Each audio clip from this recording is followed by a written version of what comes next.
Anthrax সংক্রমণ নিয়ে আরো জানাতে মেহেরপুর থেকে যোগ দিচ্ছেন আমাদের সহকর্মী রাজিবুল হক। রাজিবুল, কিভাবে অ্যানথ্রাক্স মানুষের দেহে ছড়াচ্ছে এই বিষয়ে স্পষ্ট ধারণা না থাকায় কিন্তু মানুষ বেশি আক্রান্ত হচ্ছেন। মেহেরপুরে যেহেতু 464 জন এখন পর্যন্ত আক্রান্ত হয়েছেন, চিকিৎসকরা কি পরামর্শ দিচ্ছেন প্রাথমিকভাবে? বান্ডেল থাকলে প্রতি সেনমানিতে টাকা বাঁচবে।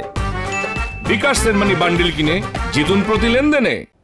আসলে মেহেরপুরে বিশেষ করে এই বছরে প্রায় 464 জন অ্যানথ্রাক্স আক্রান্ত হয়েছে। আর এই আক্রান্ত হওয়ার পিছনে যে কারণ সেটি হলো যে গবাদি পশু থেকে মূলত এই অ্যানথ্রাক্স ছড়ায়। তবে গবাদি পশুগুলো যে চারণভূমিতে থেকে খাওয়া বা খাবার সংগ্রহ করে সেসব মূলত যে অ্যানথ্রাক্সের যে স্পোর থাকে এই স্পোর প্রায় 100 বছর পর্যন্ত জীবিত থাকে। অর্থাৎ যে কোনো জায়গায় এই অ্যানথ্রাক্সের জীবাণু যদি পড়ে থাকে সেটি দীর্ঘ সময় থাকার কারণে গবাদি পশু চারণভূমি হতে পারে অথবা মানুষের সংস্পর্শে আসতে পারে। এরপরে প্রথমে গরু আক্রান্ত হয়, আর এই পশু আক্রান্ত হওয়ার পরে সেই পশু অসুস্থ হলে স্থানীয়রা মূলত সেই পশুটি জবাই করে, এবং যেহেতু একটি গরুর দাম অনেক সেই ক্ষেত্রে সেটিকে নষ্ট বা ফেলতে চায় না, যার ফলে তারা সেটা জবাই করে এবং স্থানীয়দের সাথে বিক্রি করে এবং এটি সেই মাংস খেয়ে ফেলে। যার ফলে ওই মাংস যারা নাড়াচাড়া করে বা ধোয়া কাজ করে, হাতে ক্ষত থাকলে সেখান থেকে মূলত অ্যানথ্রাক্স ছড়ায়। মূলত এটি জনসচেতনতা পর্যাপ্ত আসলে নেই, যে স্বাস্থ্য বিভাগ বলেন বা প্রাণী সম্পদ বিভাগ বলেন এদের পক্ষ থেকে আসলে সেই রকম কোনো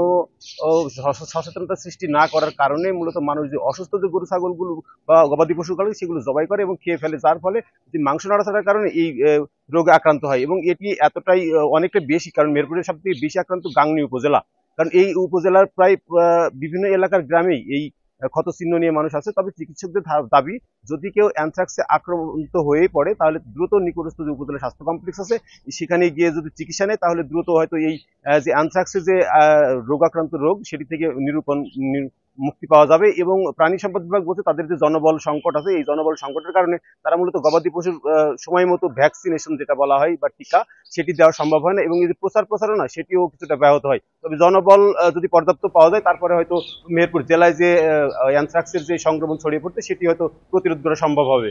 মেহেরপুর থেকে অ্যানথ্রাক্স রোগের সংক্রমণ নিয়ে জানাচ্ছিলেন আমাদের সহকর্মী রাজিবুল হক।